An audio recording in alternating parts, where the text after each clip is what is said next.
Saudara-saudaraku yang dikasihi dan diberkati oleh Tuhan kita Yesus Kristus, salam sejahtera untuk kita semua dimanapun Bapak Ibu berada.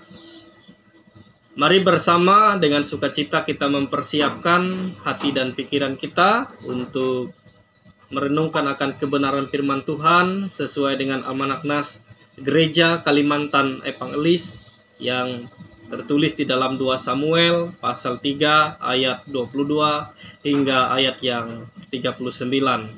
Sebelum kita bersama merenungkan kebenaran firman Tuhan ini, saya mengajak Bapak Ibu Saudara kita berdoa. Allah Bapa yang di sorga, Engkaulah empunya segala perkataan yang benar. Ajarlah kami untuk mendengarkan firman-Mu dengan sungguh-sungguh, dan tolonglah kami dengan setia untuk melakukannya. Di dalam nama Tuhan Yesus Kristus kami telah berdoa. Amin. 2 Samuel pasal 3 ayat yang ke-22 hingga ayat yang ke-39. Demikian firman Tuhan. Abner dibunuh oleh Yoab. Anak buah Daud dan Yoab baru saja pulang setelah mengadakan penggerebekan dan mereka membawa pulang jarahan yang banyak. Tetapi Abner tidak lagi bersama-sama dengan Daud di Hebron, sebab ia telah dilepaskan pergi dengan selamat. Ketika Yoab bersama dengan segenap tentaranya sudah pulang, diberitahukan kepada Yoab demikian, Abner bin Ner telah datang kepada raja, dan ia sudah dibiarkan pergi dengan selamat.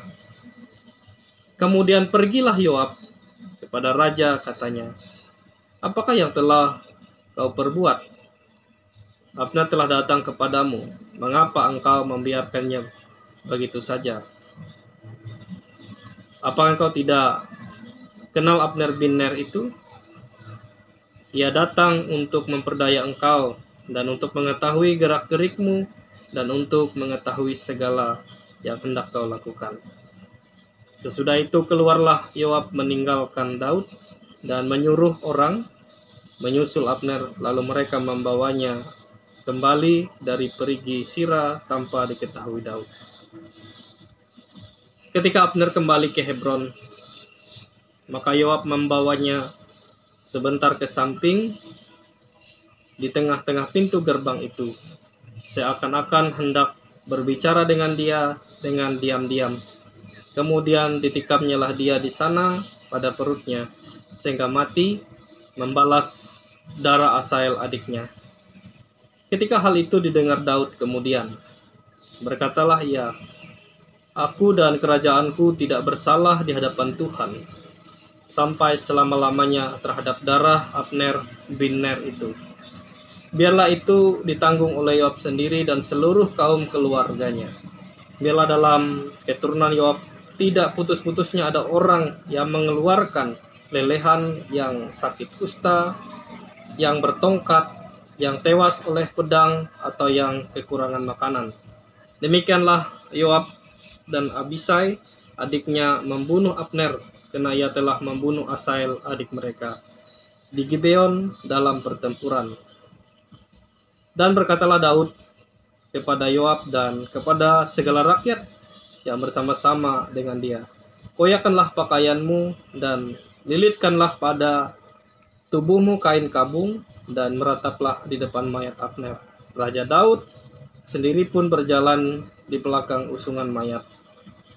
Ketika orang menguburkan Abner di Hebron, maka menangislah raja dengan suara nyaring pada kubur Abner, dan seluruh rakyat pun menangis. Karena Abner, raja mengucapkan nyanyian ratapan ini, apakah Abner harus mati seperti orang bebal? Tanganmu tidak terikat dan kakimu tidak dirantai. Engkau gugur seperti orang gugur oleh orang-orang durjana. Dan seluruh rakyat itu makin menangis karena dia. Seluruh rakyat datang menawarkan pada Daud untuk makan roti selagi hari siang. Tetapi Daud bersumpah, katanya, kiranya Allah menghukum aku, bahkan lebih lagi daripada itu, jika sebelum matahari terbenam aku mengecap roti atau apapun. Ketika seluruh rakyat melihat hal itu, mereka menganggap hal itu baik, seperti segala sesuatu yang dilakukan raja dianggap baik oleh seluruh rakyat. Maka tahulah seluruh rakyat dan seluruh Israel pada hari itu bahwa pembunuhan Abner bin Ner bukanlah rencana raja. Kemudian berkatalah raja kepada pegawainya, "Tidak tahukah kamu bahwa pada hari ini gugur seorang pemimpin, seorang besar di Israel? Tetapi aku ini sekarang masih lemah, sekalipun sudah diurapi menjadi raja. Sedang orang-orang itu, yakni anak-anak Jeruya, melebihi aku dalam kekerasan. Kiranya Tuhan membalas kepada orang yang berbuat jahat setimpal dengan kejahatannya." Demikian firman Tuhan. Yang berbahagia ialah mereka yang mendengarkan firman Allah dan yang memeliharanya. Saudara-saudaraku yang dikasihi dan diberkati oleh Tuhan kita Yesus Kristus, integritas dan kebijaksanaan seorang pemimpin bernama Daud dalam menyikapi masalah atau tantangan besar di transisi kekuasaannya di Israel. Setelah kematian Raja Saul, terjadi perebutan kekuasaan antara yang memihak kepada Raja Saul dan juga yang memihak kepada Raja Daud. Abner yang sebelumnya adalah tentara dari Raja Saul telah berjanji dan membelot untuk mendukung sepenuhnya kekuasaan Raja Daud. Namun Yoab di sini karena ada rasa dendam pribadi atas terbunuhnya adiknya yang bernama Asael, yang membalas dendam, bahkan membunuh, menusuk dari Abner. Tindakan yang dilakukan oleh Yoab ini tentu mengganggu Raja Daud. Apalagi waktu itu dalam proses perdamaian yang sedang dibangun, terlebih juga menodai reputasi Daud di mata rakyat. Daud mengecam tindakan yang dilakukan oleh Yoab sebagai tentara. Bahkan secara terbuka bagaimana Daud menunjukkan bahwa dia tidak menyetujui akan pembunuhan tersebut. Daud bahkan meratapi akan kematian Abner dan mengadakan upacara berkabung untuknya. Bapak Ibu Saudara, apa yang ingin kita pelajari dari sikap seorang pemimpin yang bernama Daud dalam menyikapi tantangan yang ada? Ada 3 hal yang ingin kita renungkan dalam kehidupan kita. Yang pertama, memiliki integritas. Saudara-saudara, Daud menunjukkan integritas di dalam kepemimpinannya dan tidak membenarkan akan tindakan yang dilakukan oleh Yoab. Dia mempertahankan akan sikap adil dan jujur meskipun itu harus mengecam tindakan panglima tentaranya sendiri. Daud menempatkan prinsip keadilan di atas kepentingannya. Dalam kehidupan kita sehari-hari Bapak Ibu Saudara, sebagai pemimpin di tengah keluarga, dalam pekerjaan, kita harus bertindak dengan integritas.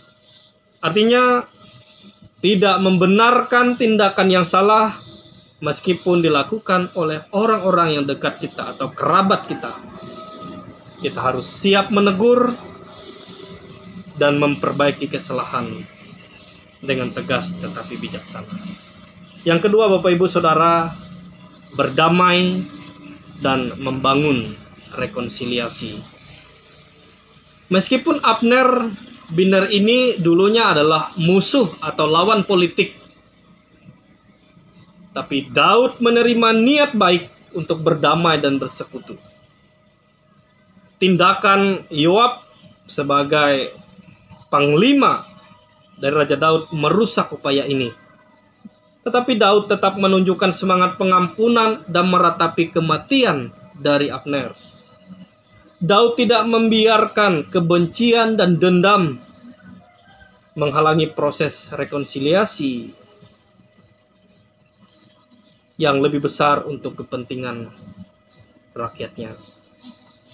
Kita diajak hari ini untuk selalu membuka hati dan pengampunan dan rekonsiliasi bahkan terhadap mereka yang pernah menjadi lawan kita. Ini adalah langkah penting untuk menciptakan perdamaian dan harmoni dalam hubungan kita dengan sesama. Yang ketiga, Bapak Ibu Saudara, tanggung jawab dalam tindakan. Tindakan Yoab yang membunuh Abner tanpa sepengetahuan Daud menunjukkan kurangnya tanggung jawab.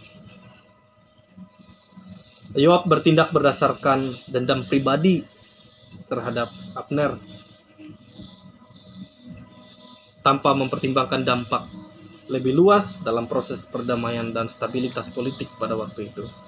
Daud dengan jelas menunjukkan bahwa ia tidak mendukung tindakan tersebut dan menegaskan pentingnya tanggung jawab dan disiplin dalam kepemimpinan. Saudara-saudara, dalam kehidupan kita harus bertindak dengan tanggung jawab dan selalu mempertimbangkan dampak dari tindakan kita.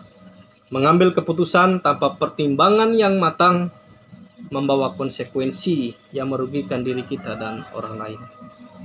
Sebagai pemimpin, kita selalu berpikir jauh ke depan dan memastikan bahwa tindakan kita sesuai dengan nilai-nilai moral dan etika.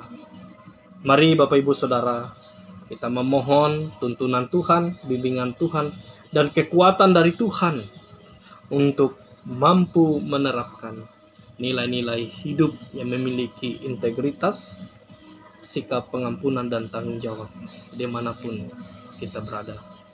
Tuhan Yesus memberkati kita sekalian. Shalom.